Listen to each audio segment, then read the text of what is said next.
The first hint of dawn painted the sky above Stillwater Creek Estates in soft strokes of lavender, and rose streetlights cast pools of quiet gold onto flawlessly manicured lawns, each blade of grass seemingly set in place by decree.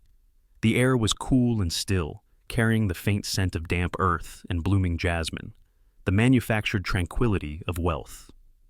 This was the time Maya Reyes treasured most, a sliver of peace carved out before the relentless demands of her life surged back in.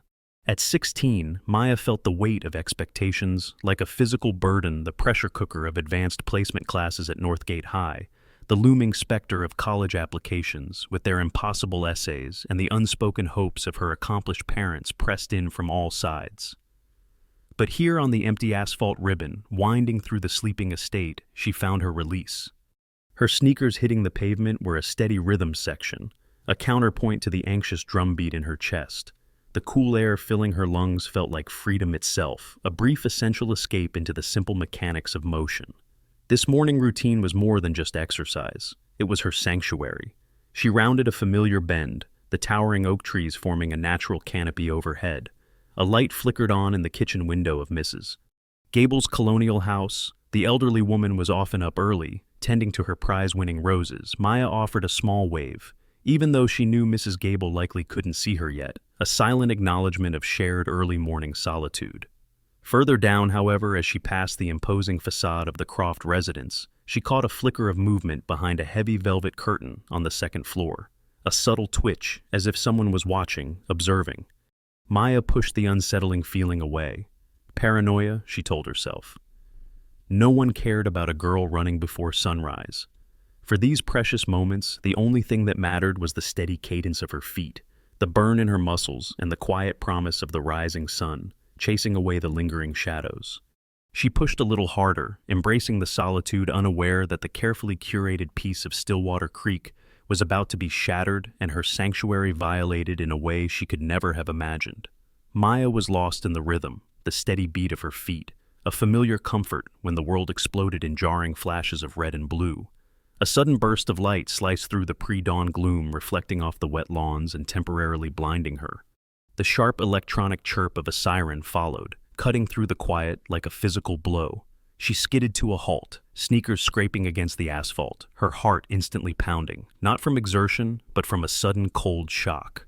A Stillwater Creek security patrol car, sleek and imposing, had pulled diagonally across the road, blocking her path.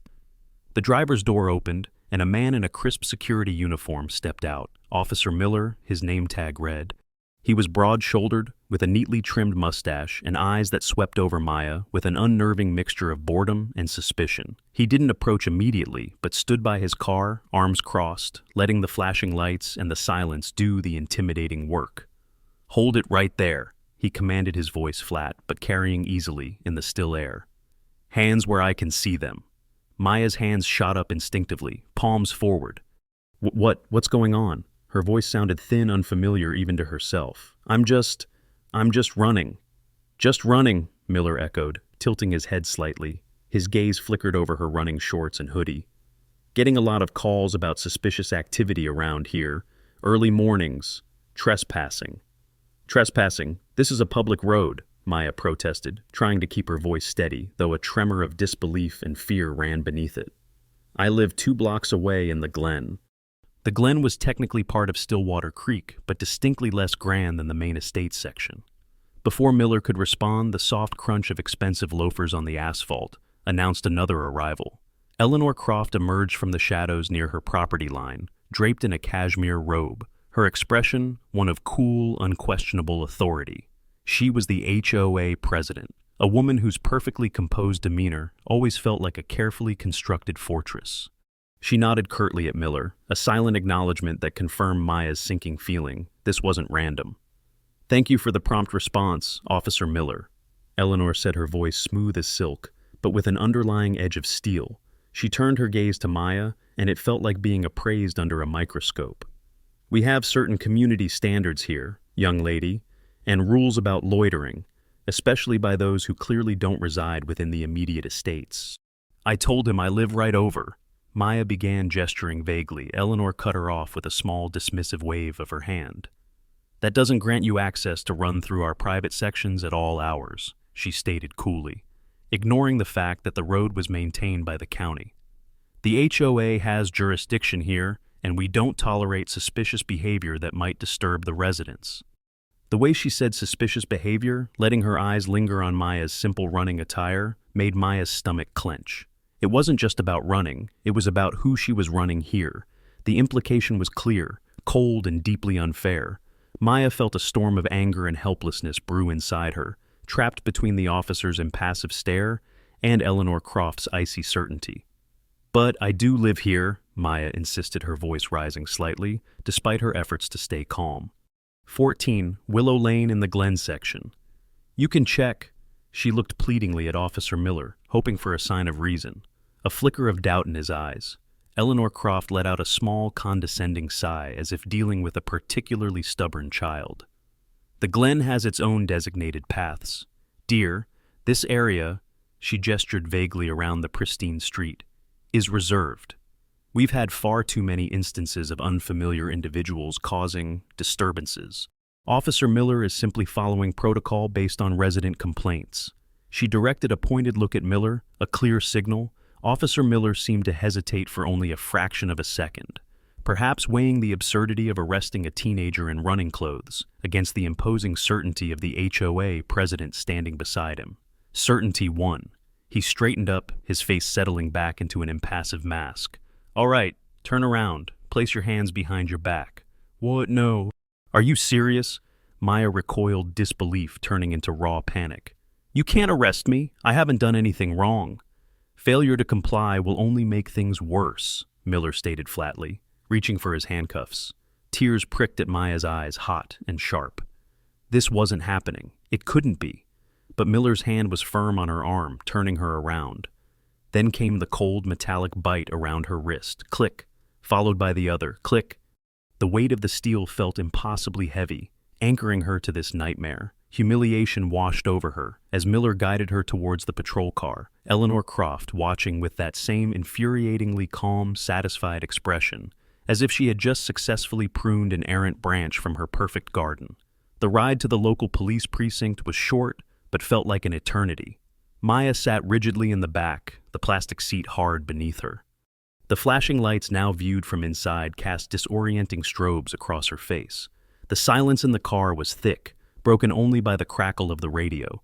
She focused on the back of Miller's head, trying to understand how things had escalated so quickly, how a simple morning run had turned into this.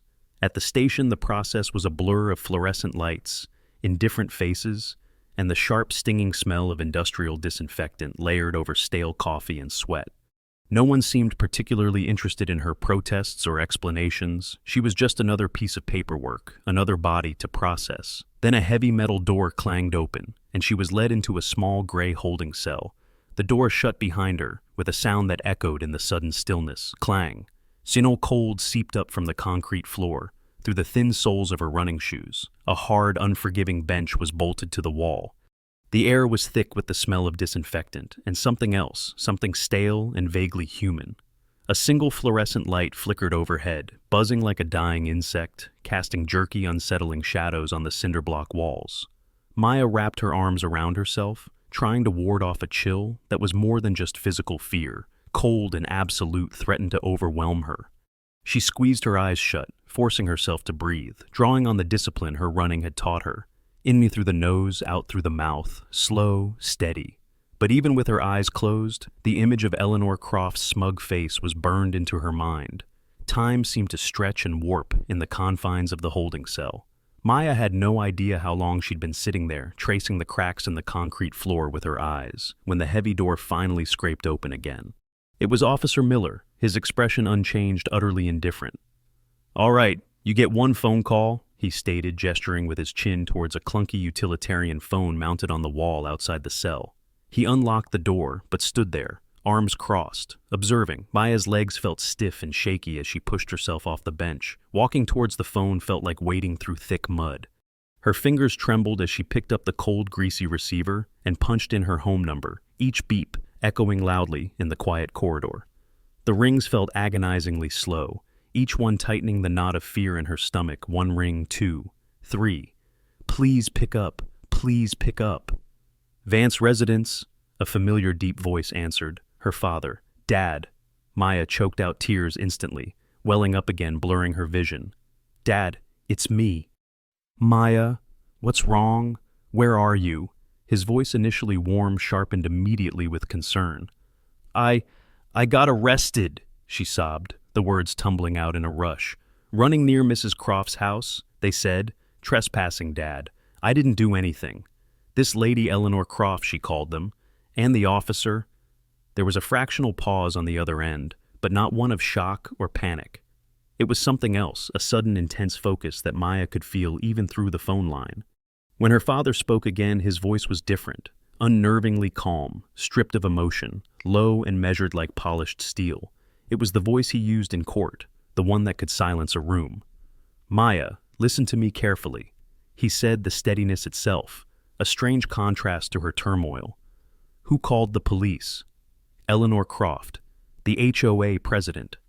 What is the arresting officer's name? Miller, she sniffled, trying to remember clearly. His tag said Officer Miller. Which station are you at? She gave him the name of the local precinct and the stated reason for the arrest, trespassing and suspicious behavior. I think Mrs. Croft said, silence again, but this time it felt heavy, charged. Okay, Judge, Julian Vance said, finally, his voice still perfectly level, almost devoid of inflection. Stay calm. I'm on my way. Click. The line went dead. Maya stood there holding the receiver, listening to the empty buzz of the dial tone.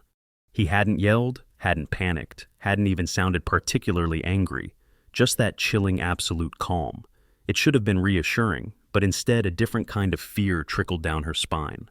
Her father was coming, and somehow that felt far more dangerous for Officer Miller and Eleanor Croft than any amount of shouting ever could. The Stillwater Creek Police Precinct hummed with the low-grade mundane energy, typical of a mid-morning shift. Phones rang intermittently, keyboards clattered, and officers exchanged desultory conversation near the coffee machine. Officer Miller leaned against the front desk, recounting a story to a younger colleague, a faint smirk playing on his lips, the earlier incident with the teenage jogger, already relegated to a minor annoyance in his day. He felt secure in his actions, backed by the unofficial but potent authority of the Stillwater Creek Homeowners Association and its formidable president. Then the main entrance door swung open, not with force, but with a quiet, deliberate weight that seemed to momentarily suck the stale air from the room. Every head turned. The idle chatter ceased abruptly.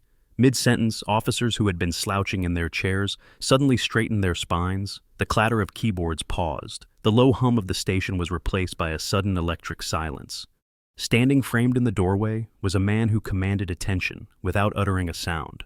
Julian Vance was tall, perhaps 6'3", broad-shouldered, and impeccably dressed in a charcoal gray suit, so sharply tailored it looked like it could deflect bullets. His silvering hair was neatly combed. His shoes gleamed with a quiet polish, and his tie was knotted with precision. He carried a slim leather briefcase in one hand, but it was his demeanor that truly silenced the room. He moved with a measured, deliberate confidence, the unmistakable bearing of a man accustomed to power, authority, and being obeyed. His face was composed, almost serene, but his eyes, a startlingly sharp blue, swept the room with an unnerving intensity. Missing nothing, assessing everything. He didn't raise his voice. He didn't need to.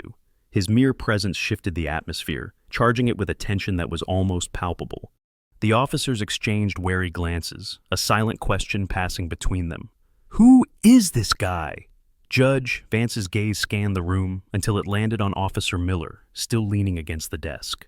Miller, initially looking up with mild curiosity, felt a jolt of unease at the unwavering intensity of the man's stare.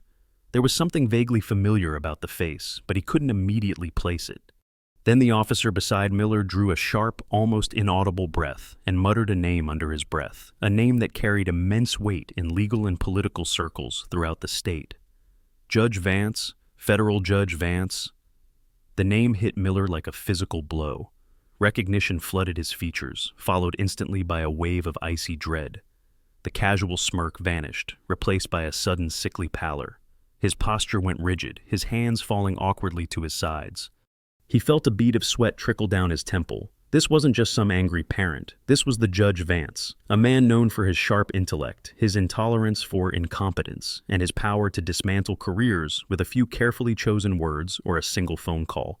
Miller suddenly felt extremely exposed, the flimsy justification provided by Eleanor Croft evaporating under the weight of this new terrifying reality. He desperately avoided the judge's piercing gaze, wishing the linoleum floor would swallow him whole. Judge Vance took a slow, deliberate step forward, his polished shoes clicking softly on the worn floor, the sound echoing unnaturally in the tense silence. He stopped directly in front of Miller, his calm expression unwavering, his eyes locking onto the suddenly pale and sweating officer. The power dynamic hadn't just shifted, it had been utterly irrevocably reversed. Judge Vance didn't waste time with introductions or pleasantries. His gaze remained fixed on Officer Miller, sharp and unwavering. "Officer Miller," he began, his voice quiet but resonant, cutting through the strained silence of the precinct. "You are the arresting officer in the matter concerning Maya Reyes this morning." Miller swallowed hard, the sound audible in the quiet room. Yes, sir. Yes, Judge." He fumbled with the title, his earlier confidence completely gone. "On what specific legal grounds was Miss Reyes detained?" Judge Vance asked, his tone perfectly level, clinical, almost yet underpinned with an undeniable intensity. "She was, trespassing, sir, and exhibiting suspicious behavior." Miller stammered nervously, shifting his weight. "We received a complaint from a resident, Mrs. Croft, the HOA president." "Trespassing," Judge Vance repeated softly, letting the word hang in the air. "On Stillwater Drive, correct." "Yes, sir." "And Stillwater Drive is a public thoroughfare maintained by the county, is it not?" "Well, yes, but the Stillwater Creek HOA has specific regulations regarding—" Miller started grasping for the justification Eleanor Croft had provided. Judge Vance cut him off, not by raising his voice, but with a subtle, sharp gesture of his hand. "Officer Miller, are you suggesting that the internal regulations of a private homeowners association supersede state law regarding public access rights? Please cite the specific state statute that grants an HOA the authority to declare a public road private property for the purposes of enforcing criminal trespass laws against a pedestrian." Miller blinked, his mind racing. He had no idea. He'd never questioned it. Eleanor Croft had simply asserted it as fact. Mrs. Croft stated. "I am not asking what Mrs. Croft stated," Judge Vance interjected, his voice dropping slightly lower, colder. "I am asking for the legal basis of your actions as a sworn officer. What specific observable actions constituted suspicious behavior under the penal code sufficient to warrant detainment?"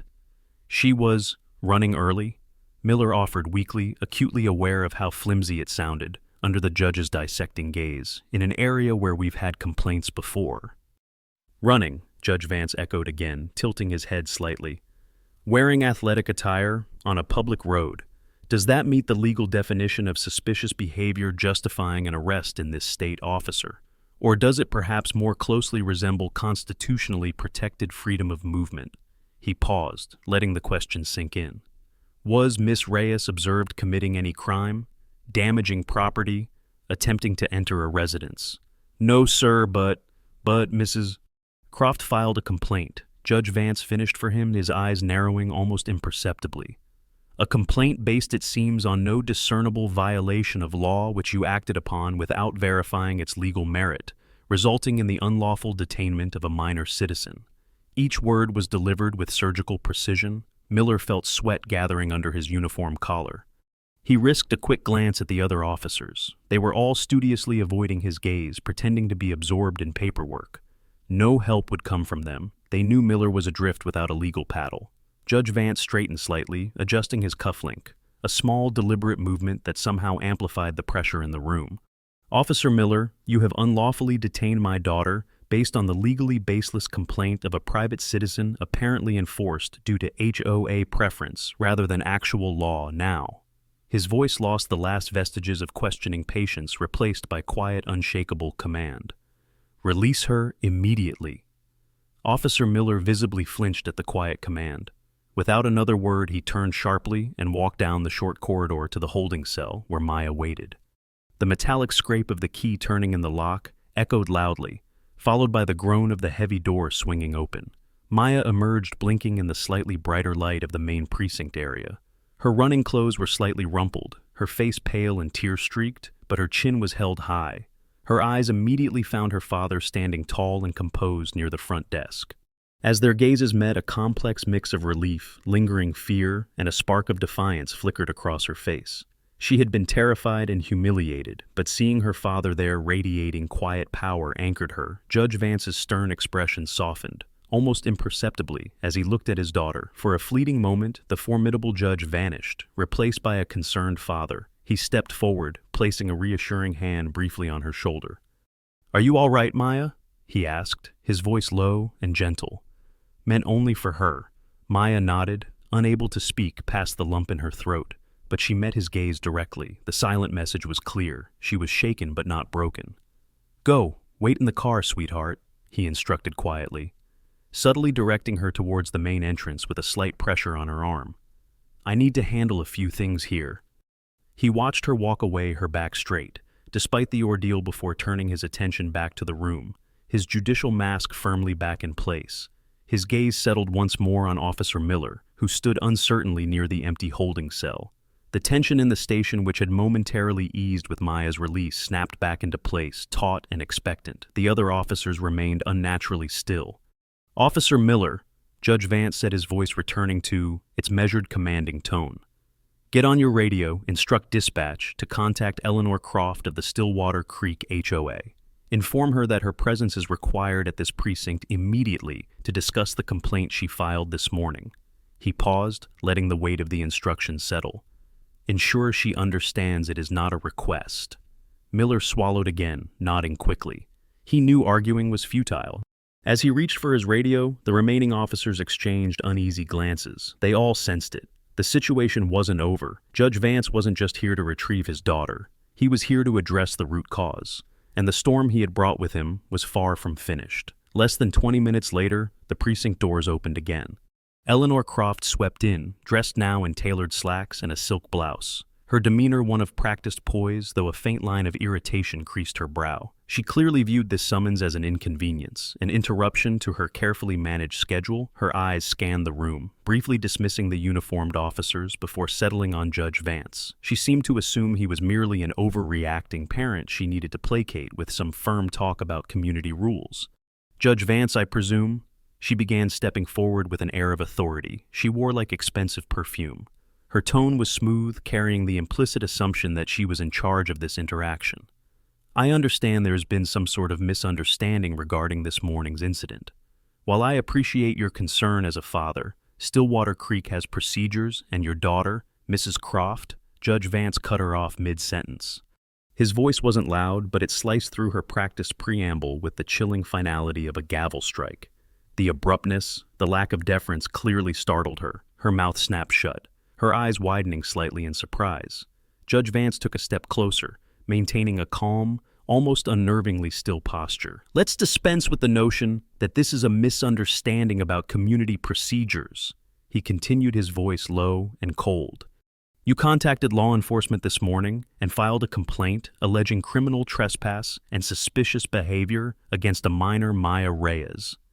I simply reported what I saw. Judge." Eleanor began, attempting to regain control, though a flicker of unease had entered her eyes. "It's my duty as HOA president to ensure the safety, and your duty apparently involves lodging complaints devoid of legal merit," Vance interrupted again, his gaze hardening. "Based on your actions this morning, Mrs. Croft, you should be aware that you are now potentially facing investigation for several serious matters." Eleanor's carefully constructed composure began to visibly falter. "Investigation? What on earth are you talking about? Specifically?" Judge Vance enumerated, ticking the points off mentally. "Filing a false police report under state statute." He cited the specific code number, letting it hang in the air. "Furthermore, given the circumstances, the lack of any actual criminal activity by Miss Reyes, her status as a resident of the broader Stillwater Creek area, and your comments regarding who belongs, there is significant cause to investigate potential civil rights violations." He paused, letting the weight of those words land, including but not limited to racial profiling. He saw the color drain from Eleanor's face. Her eyes darted nervously towards Officer Miller, perhaps seeking backup, but Miller was staring fixedly at the floor. That's outrageous," Eleanor sputtered, her voice losing its smooth control, taking on a higher strained pitch. "I did no such thing." "Perhaps," Judge Vance conceded coolly. "However, preliminary evidence suggests otherwise. We have Miss Rhea's testimony regarding your statements. We also have security footage from a neighbor's doorbell camera capturing the initial encounter. He let that sink in, the objective eye of a camera contradicting her narrative, evidence which appears to corroborate Miss Rhea's account and raises serious questions about the basis and motivation of your complaint. The carefully maintained facade of Eleanor Croft, HOA, president pillar of the community, shattered, the practiced authority evaporated, replaced by raw, undisguised panic. Her hands trembled slightly, her face paling further. The smug certainty she wore earlier was gone, leaving behind only the stark terror of someone who had vastly overestimated her power and grossly underestimated her opponent. She stood there speechless, finally understanding the true gravity of the situation she herself had created. It started with a single share. The neighbor whose doorbell camera had captured the initial confrontation between Maya Officer Miller and Eleanor Croft, disturbed by what they'd seen and heard about the arrest, uploaded the footage to a local community Facebook group with a simple caption, "This happened this morning in Stillwater Creek. Is this okay?" It was like striking a match in a tinder-dry forest. Within hours, the video wasn't just local, it was everywhere. News stations picked it up, looping the damning footage. Maya standing bewildered, Eleanor's dismissive gestures, Miller's unquestioning compliance. Anchors used phrases like shocking confrontation and abuse of authority. The fact that the teenager's father was federal judge Julian Vance added fuel to the fire, turning a local incident into a sensational story. "Judge's daughter wrongfully arrested after HOA president's complaint," screamed the chyrons. Social media ignited. Stillwater shame began trending nationally, quickly followed by "Bold Justice for." Maya and HOA overreach Twitter feeds flooded with outrage. TikTok users created scathing commentary videos set to dramatic music. Instagram graphics condemned the HOA's actions. Memes depicting Eleanor Croft as a petty tyrant proliferated. Comment sections became battlegrounds filled with furious condemnations. "Power trip much, Eleanor. This is blatant profiling. Dissolve the HOA." That poor girl just wanted to run. Local news vans descended upon the imposing iron gates of Stillwater Creek Estates, like vultures circling prey. Reporters thrust microphones towards residents driving in and out. Some faces were angry, expressing solidarity with Maya, and disgust towards Eleanor and the HOA board. "It's gone too far," one woman snapped. "This place needs less rules and more humanity." Others, perhaps longtime allies of Eleanor, or fearful of negative attention, offered clipped no comments or mumbled defenses about maintaining standards, though their voices lacked conviction. The narrative quickly solidified in the court of public opinion. Stillwater Creek, once a symbol of quiet exclusivity, became synonymous with petty tyranny and potential racism. Eleanor Croft, who had so carefully curated her image of refined authority, was now a national caricature of entitled power run amok. The story resonated deeply, tapping into widespread frustrations with arbitrary rules, class divides, and the unsettling feeling that sometimes the people in charge believe they are above the law. The contained incident on a quiet suburban street had erupted into a full-blown public scandal, and the consequences were escalating far beyond anything Eleanor Croft could have ever controlled. The walls of Eleanor Croft's meticulously decorated mansion began to feel less like a sanctuary and more like a gilded cage. Her phone rang incessantly, the shrill sound jangling her already frayed nerves. It was mostly the other HOA board members, their voices laced with panic and barely concealed accusations. "Eleanor, do you have any idea what this looks like?" Thomas Riley, the treasurer, had practically shrieked, "My phone hasn't stopped. People are talking about lawsuits. This is a disaster." They offered no support, only fear and blame. Outside her pristine bay windows, the scene was equally grim. News vans remained parked down the street, their satellite dishes aimed towards her house like accusation cannons. Occasionally, a reporter would brave the long driveway, attempting to get a comment, forcing Eleanor to keep her heavy drapes drawn tight against the intrusion. The fortress she had so carefully built around her life was under siege. Even a quick trip to the upscale market in the adjacent town became an exercise in humiliation. Whispers followed her down the aisles. Former acquaintances suddenly found fascinating items on high shelves to avoid eye contact. The cashier, usually chatty, offered only clipped cold efficiency. The social shunning was swift and brutal. The community she thought she ruled was turning its back on her, desperate to quell the media firestorm. The remaining HOA board members cobbled together a public statement. Released via their rarely used website and a hastily drafted press release, it was a masterpiece of corporate doublespeak filled with phrases like regrettable incident, misunderstanding of protocols, and commitment to inclusivity. It expressed sympathy for the distress caused, but crucially offered no real apology or admission of wrongdoing by the HOA itself, vaguely implying the fault lay somewhere between Officer Miller and unforeseen circumstances. The public saw right through it. The comments online were scathing. Weakest apology ever. Still blaming the victim. Fire yourselves. The clumsy attempt at damage control only fanned the flames. Behind the scenes, the board grew even more desperate. Through a high-priced law firm, they discreetly reached out to Judge Vance, offering a substantial financial settlement. Enough money they hoped to make the problem, and the lawsuit Maya was now formally pressing charges for, simply disappear. The response from Judge Vance's office was swift, delivered via his own legal counsel, and utterly unambiguous. Judge Vance is not interested in a financial settlement. His focus is on accountability and ensuring that such abuses of power and potential civil rights violations are addressed through the proper legal channels. The message was clear. This wasn't about money. It was about justice, and he would not be bought off. He concurrently filed formal requests with the district attorney's office and the state's civil rights division, initiating official investigations into the filing of a false police report and the potential for profiling. Based on Maya's ordeal, Eleanor felt the net tightening. The board was panicking. The public despised her, and Judge Vance was systematically building a legal case against her. Her carefully constructed world was crumbling, and she was utterly, terrifyingly alone.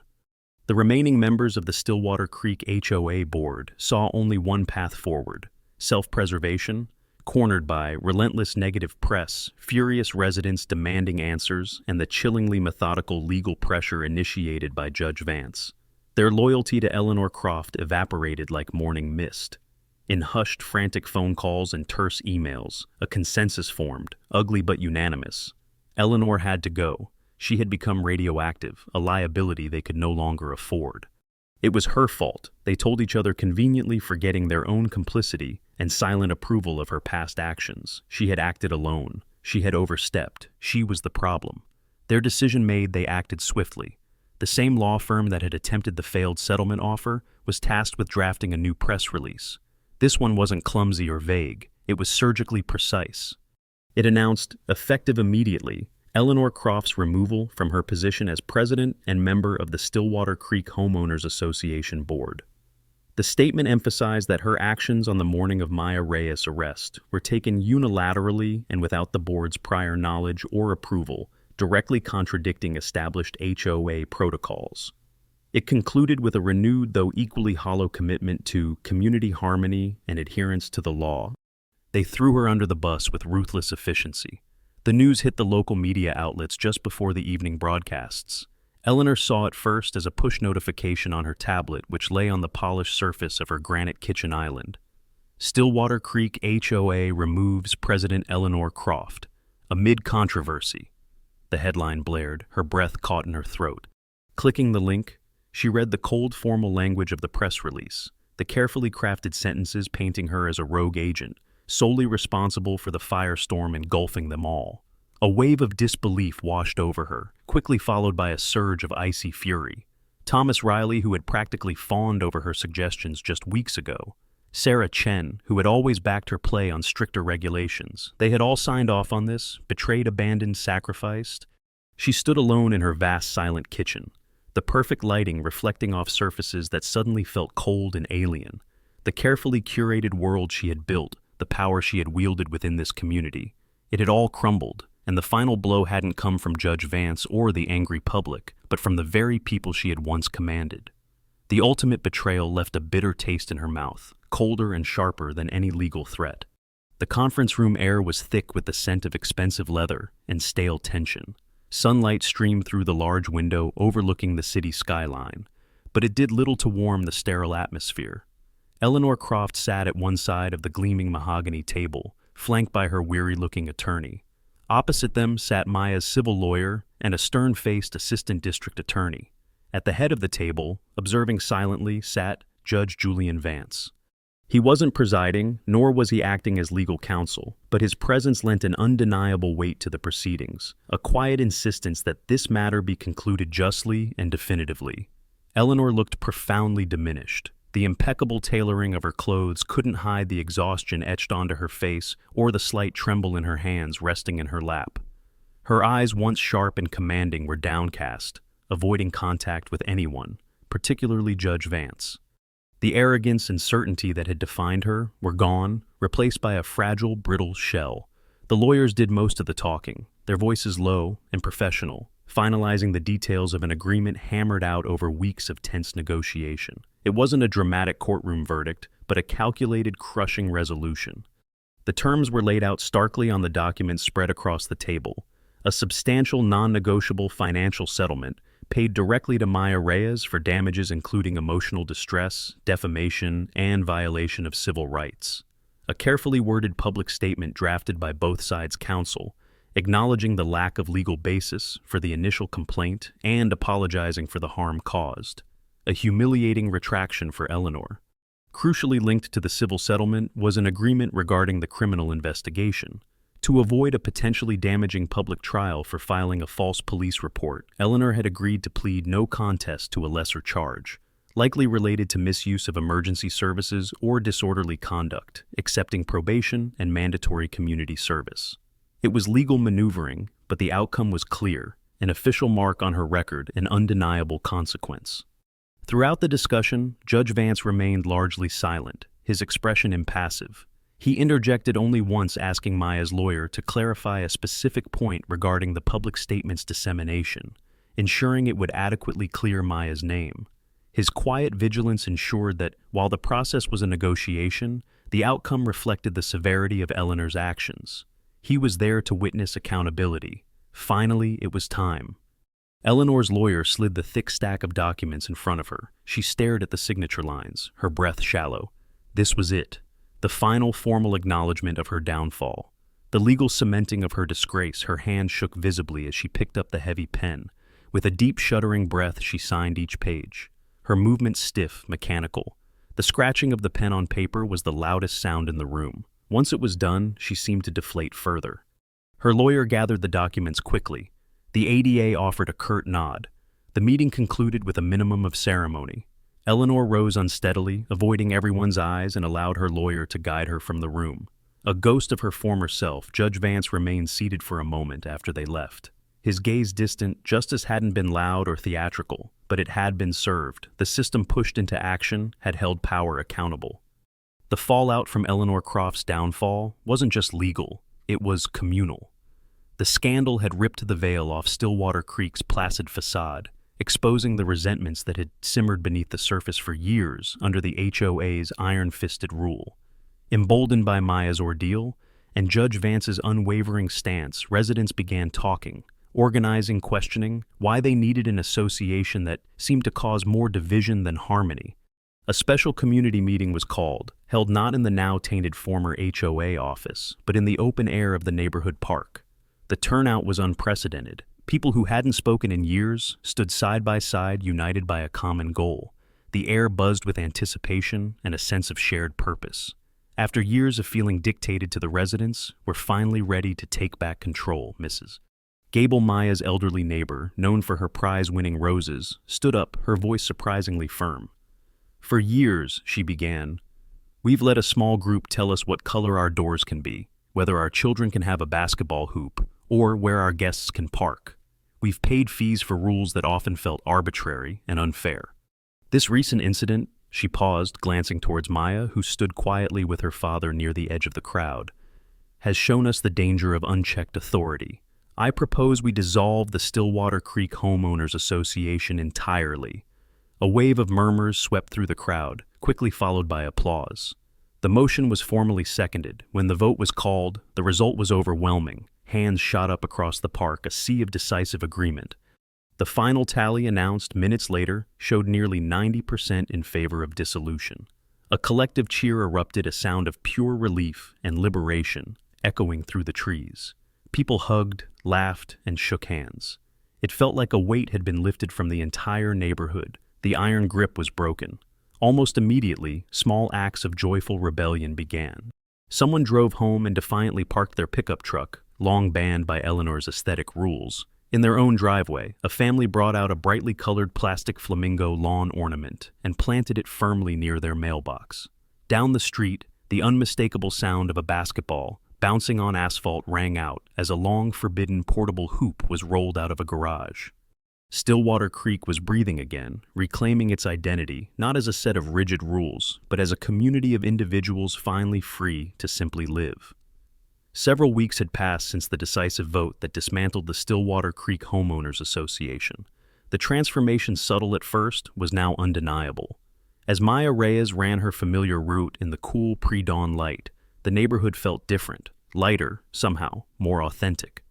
The oppressive uniformity was gone, replaced by gentle bursts of individuality. Shutters were painted in cheerful blues and welcoming yellows instead of the mandated beige. Wind chimes tinkled softly from porches where they'd previously been forbidden. A few more cars dotted driveways overnight, their owners no longer fearing arbitrary parking tickets. Even the lawns seemed less stiffly perfect, allowing for a few errant wildflowers here and there. It felt less like an estate and more like a neighborhood. Maya herself felt transformed. The anxious knot that used to tighten in her stomach as she ran through these streets was gone. Her stride was strong and confident, her breathing easy. She no longer scanned driveways with apprehension or flinched at the sound of an approaching car. The feeling of being an unwelcome intruder in her own extended community had dissolved along with the HOA. She ran with her head held high, simply enjoying the crisp air and the familiar rhythm of her feet on the pavement. Her sanctuary felt truly hers again. Her route took her past the small, unassuming building near the main entrance that had once housed the HOA office. She slowed her pace as she approached, curiosity. Pulling her gaze, the sign bearing the Stillwater Creek HOA logo was gone, leaving behind faint outlines on the brickwork like a faded scar. The windows were dark and empty, reflecting the pale dawn sky. The manicured flower beds out front looked neglected already, showing the first signs of weeds. What had once been the seat of Eleanor Croft's petty power, the place where rules were made and judgments passed, now stood silent and abandoned, a hollow shell, a relic of a regime that had crumbled under the weight of its own arrogance. Maya stopped completely, hands on her hips, catching her breath. She stood there for a long moment, just looking at the building. There was no lingering fear, no residue of the humiliation she'd felt. Instead, a quiet sense of vindication settled over her. They hadn't broken her. They hadn't driven her away. She had faced the injustice, endured the fallout, and come out the other side stronger. The neighborhood had rallied, shaken off its apathy, and chosen freedom over control. A small, knowing smile touched Maya's lips. It wasn't triumphant or gloating, just a quiet acknowledgement of the journey, the struggle, and the eventual victory. She took a deep, deliberate breath, filling her lungs with the cool, clean morning air. It tasted like freedom. Then, with a final glance at the empty building, she pushed off the pavement and continued her run. Her stride light and effortless, moving freely through the streets she rightfully belonged in towards the rising sun.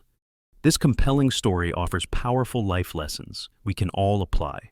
Firstly, like Maya, find your resilience. Life inevitably presents challenges and injustices. Cultivate inner strength to navigate them without letting them define your entire path. Don't underestimate the power of reclaiming your space physically and emotionally after adversity. Secondly, challenge unfair authority respectfully but firmly. Whether it's an overreaching HOA like Eleanor's or subtler forms of control in workplaces or relationships, question rules that lack legal or moral basis. Knowing your rights is crucial. Furthermore, witness the power of collective action. Just as the Stillwater Creek residents dissolved, the HOA understand that united communities can dismantle oppressive structures, seek allies, and don't underestimate what can be achieved together. Conversely, Eleanor's downfall reminds us that unchecked arrogance and prejudice lead to isolation and consequence. Regularly examine your own biases and wield any power you hold, big or small, with responsibility and empathy, like Judge Vance aimed to. Ultimately, these narratives teach us that standing for justice, building community, and maintaining personal integrity pave the way for genuine freedom and positive change. Apply these insights, trust your resilience, and advocate for fairness in your own life.